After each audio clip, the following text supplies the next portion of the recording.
Hello everyone. Concept coaching class के YouTube channel में आप सभी का स्वागत है। मेरा नाम है मुस्कान खान और आज का हमारा जो टॉपिक है वो है financial statements. Financial statements class 11 का टॉपिक है जिसके दो पार्ट्स हैं, that is with adjustment and without adjustment. आज हम जिस टॉपिक को डिस्कस कर रहे हैं वो है फाइनेंशियल स्टेटमेंट्स विदाउट एडजस्टमेंट। आज हम सीखेंगे कि फाइनेंशियल स्टेटमेंट्स क्या होता है, इसे क्यों बनाया जाता है, कौन कौन से अकाउंट्स ऐसे होते हैं जिससे कि हम फाइनेंशियल स्टेटमेंट्स में प्रिपेयर कर दें। तो बिना टाइम वेस्ट किए हम हमारी वीडियो को स्टार्ट करते हैं। पर उसके पहले मेरी वीडियो को लाइक ज़रूर कीजिए और साथ ही साथ मेरे चैनल को सब्सक्राइब कीजिएगा ताकि इसी तरह की मैं और भी वीडियोस अपलोड करती रहूं। तो आइए समझते हैं फाइनेंशियल स्टेटमेंट्स क्या होता है। हमें हमेशा ये चीज़ ध्यान में रखनी होगी कि जैसे हम अगर स्कूल में पढ़ रहे थे तो उस टाइम स्कूल में भी क्या कंडक्ट करता था, एनुअल एग्जामिनेशन कंडक्ट करता है। अगर हम कॉलेज में हैं, यूनिवर्सिटी में है तो वहाँ पर भी एग्ज़ाम कंडक्ट होती है। तो वो एग्ज़ाम क्यों कंडक्ट होती है? ताकि हमारी ओवरऑल परफॉर्मेंस के बारे में पता चल सके कि हमने जो पूरा 12 महीने पढ़ा है या जो पूरा ईयर हमने कोई टॉपिक को पढ़ा है, कोई सब्जेक्ट पढ़ा है, तो उससे हमें कितना बेनिफिट मिला है, कितना हमने उससे सीखा है। इसीलिए हमारी एग्जाम्स होती थी और हमारे रिजल्ट बनाए जाते थे। तो सेम यही सिचुएशन हमारी कहाँ अप्लाई होती है? एक बिजनेस ऑर्गेनाइजेशन में। कि बिजनेस ऑर्गेनाइजेशन पूरा 12 महीना, पूरा अकाउंटिंग ईयर क्या कर रहा है? वर्क कर रहा है। तो लास्ट में हमें ये तो पता होना चाहिए ना कि हमने जो काम करा है उससे हमारे फर्म को फायदा हुआ है कि नुकसान हुआ है। तो इसी पर्पस के लिए फाइनेंशियल स्टेटमेंट्स बनाए जाते हैं। अगर सिंपल वर्ड्स में अगर हम समझें तो जो फाइनेंशियल स्टेटमेंट्स हैं वो इसलिए बनाए जाते हैं कि हम हमारी फर्म की फाइनेंशियल पोजीशन को और हमारे फर्म की परफॉर्मेंस के बारे में जान सकें। ठीक है। जो फाइनेंशियल स्टेटमेंट्स होते हैं वो हमें हमारे फर्म की फाइनेंशियल पोजीशन के बारे में बताते हैं कि हमारा प्रॉफिट कितना हुआ, हमारा लॉस कितना हुआ, या फिर हमारे फर्म के कितने असेट्स हैं, कितनी लाइबिलिटीज़ हैं। इन सब की जो इन्फॉर्मेशन है at the end of year हमें जिन स्टेटमेंट से मिलती है वही क्या कहलाते हैं? Financial statements. और जब बात होती है फाइनेंशियल स्टेटमेंट्स की तो फाइनेंशियल स्टेटमेंट को एक ही चीज़ नहीं है, ये सेट ऑफ अकाउंट्स है ना। तो सबसे पहली चीज़ जो इसमें हमें बनानी होती है वो है ट्रेडिंग अकाउंट। नेक्स्ट इसमें जो हम बनाते हैं वो है प्रॉफिट एंड लॉस अकाउंट और थर्ड बनती है हमारी बैलेंस शीट जिसे हिंदी में चिट्ठा कहा जाता है। वन बाय वन हम इन सभी को समझेंगे, पर आज की जो वीडियो है उसमें हमारा मेन फोकस रहेगा ट्रेडिंग अकाउंट पर कि ट्रेडिंग अकाउंट को किस तरह से बनाया जाता है। तो ट्रेडिंग अकाउंट सबसे पहले हमें ये ध्यान में रखना होगा कि ट्रेडिंग अकाउंट होता क्या है। जब भी हम फाइनेंशियल स्टेटमेंट बनाते हैं तो सबसे पहला जो अकाउंट बनता है वो है हमारा trading account. Trading account which means that is related to trade, जो हमारे बिजनेस से, जो हमारे व्यापार से संबंधित है या रिलेटेड है। हमें हमेशा ध्यान में रखना होगा कि अगर कोई बिजनेस ऑर्गेनाइजेशन है तो उसके दो तरह के खर्चे होते हैं। एक होते हैं हमारे डायरेक्ट एक्सपेंसेस और एक होते हैं हमारे इनडायरेक्ट एक्सपेंसेस, या यूँ कहें एक होते हैं हमारे फैक्ट्री एक्सपेंसेस, एक होते हैं हमारे ऑफिस एक्सपेंसेस। ऐसे एक्सपेंसेस या ऐसे खर्चे जो कि प्रोडक्शन या उत्पादन से संबंधित हैं उन्हें ही हम डायरेक्ट एक्सपेंसेस या फिर फैक्ट्री एक्सपेंसेस के नाम से जानते हैं।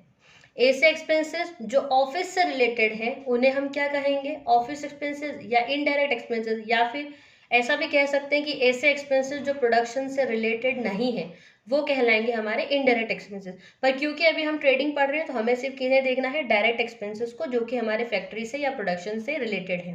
ट्रेडिंग अकाउंट में हम सिर्फ उन्हीं एक्सपेंसेस को लिखते हैं जो कि प्रोडक्शन से या उत्पादन से सीधे सीधे संबंधित होते हैं। ठीक है। दूसरी चीज़, अगर हम इसे फैक्ट्री एक्सपेंसेस बोलते हैं तो भी गलत नहीं होगा, और यदि हम इसे डायरेक्ट एक्सपेंसेस बोलते हैं तो भी गलत नहीं होगा। डायरेक्ट एक्सपेंसेस इसलिए कहा है क्योंकि सीधे तौर पर फैक्ट्री में जो प्रोडक्शन हो रहा है उससे रिलेटेड है। तो इतना ध्यान में रखिएगा। अगर अपन इसको एक लाइन में समराइज करते हैं कि ट्रेडिंग अकाउंट में ऐसे एक्सपेंसेस को हम लिखेंगे जो कि प्रोडक्शन से रिलेटेड है, जो फैक्ट्री एक्सपेंसेस हैं या जो डायरेक्ट एक्सपेंसेस हैं। तो एक लाइन में हम इस तरह से इसको समराइज कर सकते हैं। अब यहाँ पर जैसा कि आप देख सकते हैं कि ये मैंने यहाँ पे पूरा फॉर्मेट बनाया हुआ है ट्रेडिंग अकाउंट का। बहुत सिंपल सा फॉर्मेट है। जैसे हर अकाउंट के दो साइड्स होते हैं, डेबिट एंड क्रेडिट, वैसे ही ट्रेडिंग अकाउंट के भी दो साइड्स हैं, that is debit side and credit side. Okay. अब एक एक करके मैं आप सबको बताऊंगी कि ये इन आइटम्स का मीनिंग क्या होता है। जैसे कि सबसे पहले हमारा दे रखा ओपनिंग स्टॉक। अब ओपनिंग स्टॉक क्या होता है? जैसा कि नाम से ही क्लियर है, ओपनिंग स्टॉक। ओपनिंग का मतलब होता है बिजनेस के फर्स्ट डे, जिस दिन हमने हमारे अकाउंटिंग ईयर को शुरू किया है उस दिन हमारे फर्म के पास कितना स्टॉक है। स्टॉक मतलब वो सामान जो कि हमने बेचने के लिए या सेल के पर्पस के लिए स्टोर कर रखा है। तो वो स्टॉक कितने अमाउंट का है हमारे पास, सबसे पहले हमें उस चीज़ के बारे में बताना पड़ेगा। तो ओपनिंग स्टॉक जो हमारा अकाउंटिंग ईयर है उसके फर्स्ट डे कितना स्टॉक है, कितना सामान है, वो कहलाएगा हमारा ओपनिंग स्टॉक। सेकेंड चीज़ होती है परचेस। ये तो आपको बहुत अच्छे से पता है कि परचेस क्या होता है। जो भी गुड्स हमने खरीदा है वो क्या कहलाती है, हमारी परचेस। अब परचेस भी ऐसा नहीं है कि डायरेक्ट हम लिख दें। परचेस में से हमें ये देखना पड़ेगा कि अगर किसी तरीके की कोई परचेस रिटर्न हुई है तो उसे हमें डिडक्ट करना पड़ेगा। फिर सेकंड चीज़ है हमारी goods withdraw for private use. यदि हमने हमारे यूज़ के लिए ही कुछ सामान निकाल लिया है तो उसे हमें डिडक्ट करना पड़ेगा। अगर किसी सामान को हमने चैरिटी में दे दिया है तो उसे हमें डिडक्ट करना पड़ेगा। साथ ही साथ यदि हमने सैंपल के तौर पर हमारे सामान को बांटा है तो उसे भी हमें परचेज में से माइनस करना पड़ेगा। क्यों करना पड़ेगा? क्योंकि इन सभी की वजह से क्या हो रहा है, हमारा जो गुड्स है, हमारा जो सामान है वो कम होता जा रहा है। ठीक है। अब यहाँ पर एक चीज़ और आपके दिमाग में आनी चाहिए कि goods withdraw for private use, तो ये क्या हो गई, एक तरीके से ड्राइंग्स हो गई। तो हम जब बैलेंस शीट बनाना सीखेंगे तो देखेंगे कि जो ड्राइंग्स रहती हैं वो क्या होती है, capital plus net profit minus drawing, इस तरह से पूरा फॉर्मेट बनाया जाता है और ड्राइंग्स उधर से लेस होती हैं। पर हमेशा ध्यान रखना है कि वहाँ पर जो ड्राइंग्स है वो कैश की हैं, कि यदि आपने फर्म में से कैश निकाला है तो उसे हम वहाँ पर शो करेंगे। पर यहाँ पर क्या बात हो रही है कि आपने फर्म का कुछ सामान अपने पर्सनल यूज़ के लिए निकाला है, तो इसलिए इसे हमें परचेज में से डिडक्ट करना पड़ेगा। साथ ही साथ यदि हमने दान में किसी को दिया है सामान, तो जाहिर सी बात है अगर आप दान में दे रहे हैं तो उसके रिटर्न में आपको कुछ पैसा आना नहीं है। तो क्या हो रहा है, आपका सामान कम हो रहा है, तो फिर आपको उसको डिडक्ट करना पड़ेगा। आप सैंपल के लिए भी किसी को सामान दे रहे हैं तो उससे भी आपको कोई रेवेन्यू जनरेट नहीं हो रही है, तो फिर क्या करना है, आपको इसे भी माइनस करना पड़ेगा, क्योंकि यहाँ पर आपको किसी भी तरह की इनकम नहीं हो रही है। देन फिर हमारा आता है कैरेज इनवर्ड। अब कैरेज क्या होता है, जैसे कि होता है ना, हमें रॉ मटेरियल या कच्चा माल को फर्म के अंदर लेकर आना है, किसी गाड़ी से या किसी दूसरे ट्रांसपोर्टेशन की मदद से हम उसको लेकर आ रहे हैं, तो उसके लिए खर्चा तो होता है। कोई भी फ्री में तो काम करेगा नहीं हमारे लिए, तो जो माल भाड़ा होता है उसी को हम क्या बोलते हैं, कैरेज इनवर्ड बोलते हैं। फ्राइट हो गया, ऑक्ट्रॉय हो गया, इम्पोर्ट ड्यूटी हो गई, ये छोटे मोटे कुछ टैक्सेस हैं। इम्पोर्ट ड्यूटी तो खैर अगर हम कोई सामान को किसी को इम्पोर्ट कर रहे हैं, बाहर से मंगा रहे हैं, तो वो चीज़ होगी हमारी इम्पोर्ट ड्यूटी। और फ्राइट और ऑक्ट्रॉय छोटे लोकल टैक्सेस होते हैं, जिन्हें हिंदी में चुंगी कर भी कहा जाता है। जब हम सामान को लोकल बाउंड्रीज के अंदर लेकर आते हैं तो हमें कुछ टैक्सेस पे करना होते हैं, तो ये वही टैक्सेस हैं। दूसरी चीज़ आती है हमारी वेजेस। वेजेस मतलब जो हमारे मजदूर काम कर रहे हैं उन्हें जो हम मजदूरी देंगे वो भी क्या कहलाती है, हमारी वेजेस। नेक्स्ट चीज़ आती है हमारी वेजेस एंड सैलरी। अब वेजेस एंड सैलरी क्या होता है, जैसे कि मैं इसके बाद जब आपको प्रॉफिट एंड लॉस अकाउंट बनाना सिखाऊंगी तो इसमें दो टर्म्स आती हैं, एक होता है वेजेस एंड सैलरी और एक होता है सैलरी एंड वेजेस। तो यहाँ पर बहुत कन्फ्यूजन क्रिएट होता है, क्योंकि वेजेस जो होते हैं वो किसका पार्ट है, ट्रेडिंग अकाउंट का पार्ट है, और सैलरी जो होती है वो किसका पार्ट है, हमारा प्रॉफिट एंड लॉस अकाउंट का पार्ट है। तो यहाँ पे कंफ्यूज होने की ज़रूरत नहीं है। अगर कोई ऐसी सिचुएशन आ जाती है जब वेजेस एंड सैलरी को साथ में दे दिया हो या सैलरी एंड वेजेस को साथ में दे दिया हो, तो कोई भी लोड नहीं है उसमें, सिर्फ और सिर्फ हमें फर्स्ट वर्ड को ध्यान में रखना है। क्योंकि यहाँ पर क्या दे रखा है, वेजेस। अगर आगे वेजेस है, पीछे भले ही उन्होंने सैलरीज दे रखा हो, पर हमें सिर्फ क्या देखना है, वेजेस, कि यहाँ पर वेजेस है और वेजेस किसका पार्ट होते हैं, हमारे ट्रेडिंग का, तो हम इसे डायरेक्ट कहाँ पर लिख देंगे, ट्रेडिंग में। और अगर ऐसा होता कि यहाँ पे सैलरी एंड वेजेस लिखा हुआ होता तो हम फिर फर्स्ट वर्ड चेक करते कि पहले क्या लिखा हुआ है, सैलरी, मतलब कि किसका पार्ट हो गया, प्रॉफिट एंड लॉस अकाउंट का। तो इस तरह से आपको बिना कंफ्यूज हुए इस चीज़ को सॉल्व करना है कि अगर वेजेस एंड सैलरी है तो कहाँ जाएगा और सैलरी एंड वेजेस है तो कहाँ जाएगा। फिर फर्दर प्रोडक्शन से रिलेटेड एक्सपेंसेस दे रखे हैं कि कोल हो गया, गैस हो गया, फ्यूल हो गया, पावर हो गया। प्रोडक्शन में अगर कोई एक्सपेंसेस लगे या फैक्ट्री के कुछ खर्चे में, तो उन सबको हम क्या करते हैं, यहाँ पर नोट डाउन करते हैं। सेकेंडली ये बात तो हुई हमारी डेबिट साइड की। डेबिट साइड में हमें ध्यान में रखना है, सबसे पहला हमारा ओपनिंग स्टॉक आएगा, देन फिर हमारा परचेज आता है और उसके बाद हमारे जितने भी डायरेक्ट एक्सपेंसेस हैं उनकी पूरी लिस्ट लिख दीजिए आप। अगर एक दो बार भी इसको पढ़ेंगे ना तो वो अपने आप ही हमें माइंड में थोड़ा लर्न हो जाते हैं, तो क्वेश्चन सॉल्व करने में इतनी फिर प्रॉब्लम नहीं जाएगी। पूरा रट्टा लगाने से कोई सेंस नहीं है। फिर नेक्स्ट आता है हमारा सेल्स। अब क्रेडिट साइड में हम क्या लिखते हैं, सेल्स लिखते हैं, मतलब कि जो हमारा सामान हमने बेचा। अब जैसे कि यहाँ से परचेज में से हमने परचेज रिटर्न को माइनस किया था, वैसे ही हम यहाँ पर सेल्स में से क्या कर देंगे, सेल्स रिटर्न को माइनस करेंगे। अब जाहिर सी बात है कि ओपनिंग स्टॉक यदि इधर है तो क्लोजिंग स्टॉक हमारा किधर आएगा, क्रेडिट साइड में आएगा। अब क्लोजिंग स्टॉक क्या होता है, opening stock that means business के फर्स्ट डे पर जो स्टॉक हमारे पास अवेलेबल था। क्लोजिंग स्टॉक दैट मीन्स जो हमारा अकाउंटिंग ईयर है उसके लास्ट दिन हमारे पास कितना स्टॉक अवेलेबल है उसे कहेंगे हम क्लोजिंग स्टॉक। फिर हमें क्या करना है, जो भी डेबिट के आइटम्स है उनकी टोटल कर लें, जो भी क्रेडिट के आइटम्स है उनकी टोटल कर लें, तो हमारे पास क्या आएगा, ग्रॉस प्रॉफिट या फिर ग्रॉस लॉस, दोनों चीज़ एक साथ नहीं आएगी, या तो ग्रॉस प्रॉफिट आएगा या फिर ग्रॉस लॉस आएगा। अगर क्रेडिट साइड की टोटल ज़्यादा है और डेबिट साइड की टोटल कम है तो हमें क्या मिलेगा, ग्रॉस प्रॉफिट। और यदि डेबिट साइड की टोटल ज़्यादा है, क्रेडिट साइड की टोटल कम है, तो हमें क्या मिलेगा, ग्रॉस लॉस।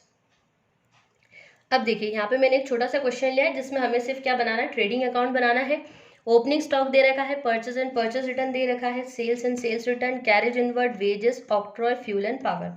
तो और उसके साथ साथ उन्होंने हमें दिया है closing stock that is 15,000 rupees. तो अब हम देखते हैं कि इसको किस तरह से सॉल्व करेंगे। तो देखिएगा, ध्यान से समझिएगा कि सबसे पहले तो आप क्या करें, फॉर्मेट प्रिपेयर कर लें। फॉर्मेट में हमेशा 3-4 चीज़ें तो आप पहले ही नोट डाउन कर लें कि ओपनिंग स्टॉक आना ही आना है, परचेज आना है, सेल्स आना है, क्लोजिंग स्टॉक आना है। ये 4 चीज़ें तो हमेशा हमें क्वेश्चन में मिलेंगी ही मिलेंगी। सबसे पहले हम क्या लिख देंगे, यहाँ पर हमारा जो ओपनिंग स्टॉक है वो लिख देंगे और साथ ही साथ उसका अमाउंट कितना था, 15,000, उसे नोट डाउन कर देंगे। नेक्स्ट आता है हमारा परचेस। परचेस हमेशा इनर कॉलम में लिखिएगा, अगर आप बाहर डायरेक्टली लिख देंगे तो फिर कंफ्यूजन क्रिएट होगा। जितनी भी कैलकुलेशन हैं आप उसको कॉलम के भीतर ही कर लीजिए। जैसे कि यहाँ पे परचेस कितने की थी हमारी, 35,000 की, और उसके बाद उन्होंने हमें रिटर्न भी दिया था कि रिटर्न कितने हैं हमारे, 1,000 रुपीज़ के। तो फिर हमें क्या करना है कि तो पूरी कैलकुलेशन करने के बाद जो अमाउंट आ रहा है उसे डायरेक्टली फिर आप बाहर लिख दें। जैसे कि 35,000 माइनस 1,000 तो कितना आएगा अमाउंट हमारा, 34,000। या तो उसको ब्रैकेट में क्लोज कर दे या फिर माइनस का साइन लगा दे, अंडरस्टूड है कि वो नेगेटिव चीज़ है, ठीक है। फिर हमारे कैरेज की बात हो गई, तो कैरेज मैंने अभी आपको बताया था कि ये हमारे एक्सपेंसेस होते हैं, तो उसे भी हम क्या कर देंगे, डायरेक्टली लिख देंगे क्योंकि इस पर कोई अभी एडजस्टमेंट तो है नहीं। उसके बाद वेजेस है, वेजेस भी हम लिख देंगे 1,800 रुपये हमारे बाहर डायरेक्ट, क्योंकि इस पर भी कोई एडजस्टमेंट नहीं है। ऑक्ट्रॉय हो गया हमारा, कुछ लोकल टैक्सेस हैं ये, इसे भी 150 हमने बाहर लिख दिया। फ्यूल एंड पावर भी हमने बाहर लिख दिया 1,000 रुपीज़। अब क्रेडिट साइड की बात होती है तो क्रेडिट साइड में हमारी 2-3 चीज़ें ही हैं, ज़्यादा है नहीं। तो सबसे पहला है हमारा सेल्स, सेल्स का अमाउंट लिख दिया, और सेम जैसा हमने परचेज में किया था वैसे ही हम इसमें से भी रिटर्न को माइनस करके जो भी फाइनल अमाउंट होगा कैलकुलेशन के बाद उसको बाहर लिख देंगे। फिर नेक्स्ट हमारा आता है क्लोजिंग स्टॉक। अब हमें क्या करना है, टोटल करना है। क्रेडिट साइड की जब हमने टोटल की तो 68,000 आया, पर जब हम इसकी टोटल करेंगे डेबिट साइड की तो इसकी टोटल कम आ रही है ना, क्योंकि यहाँ पर आप देख सकते हैं कि हमें क्वेश्चन में क्या हो रहा है, ग्रॉस प्रॉफिट हो रहा है, मतलब जाहिर सी बात है कि इधर की टोटल ज़्यादा होगी और इधर की टोटल कम आई होगी। अब हमें क्या करना है, इधर की साइड की टोटल में से आप इधर की साइड की टोटल को माइनस करते हैं, that means credit minus debit. तो जो भी डिफरेंस होगा वो हमारा क्या कहलाएगा, ग्रॉस प्रॉफिट कहलाएगा। मतलब कि हमारे फर्म ने जब अपने डायरेक्ट एक्सपेंसेस को पे किया तो हमारे फर्म को क्या हो रहा है, ग्रॉस प्रॉफिट हो रहा है। अब जब मैं आपको प्रॉफिट एंड लॉस अकाउंट बनाना सिखाऊंगी तो मैं बताऊंगी उसमें कि ग्रॉस प्रॉफिट या ग्रॉस लॉस को किस तरह से P&L में ट्रांसफर किया जाता है, पर उसके लिए आपको वीडियोस को कंटिन्यू देखना पड़ेगा। इसके पहले की वीडियोस भी आप देख सकते हैं, मैं आई बटन पे कहीं पर उसको शो कर दूंगी, तो आप क्लिक करके जो पहले के टॉपिक्स हैं उसकी वीडियो भी देख लीजिएगा। तो यहाँ पर आप हमेशा ध्यान रखिए कि क्रेडिट में से हम डेबिट को माइनस कर रहे हैं, क्रेडिट बड़ी है डेबिट छोटी है, तो हमारे फर्म को क्या हुआ है, ग्रॉस प्रॉफिट हुआ है। इसके जस्ट अपोजिट अगर हमारी डेबिट साइड बड़ी होती और क्रेडिट साइड कम होती तो हमारे फर्म को क्या होता, ग्रॉस लॉस होता। तो ये दोनों ही सिचुएशन है, आपको ध्यान में रखना है। पर उसके बाद भी अगर आपको कोई डाउट आ रहा है किसी भी तरह का तो आप कमेंट सेक्शन में तो पूछ ही सकते हैं, साथ ही साथ मुझे इंस्टाग्राम पे भी आप फॉलो कर सकते हैं, और अगर आपको कोई इशू है, कोई क्वेरी है तो वहाँ पर भी आप मुझसे मैसेज करके पूछ सकते हैं। ओके, इंस्टाग्राम लिंक आप डिस्क्रिप्शन में चेक कर लीजिएगा। और अगर आपको मेरी वीडियो पसंद आई है तो इसे प्लीज़ लाइक और शेयर ज़रूर कीजिए और मेरे चैनल को सब्सक्राइब कीजिए। Thank you.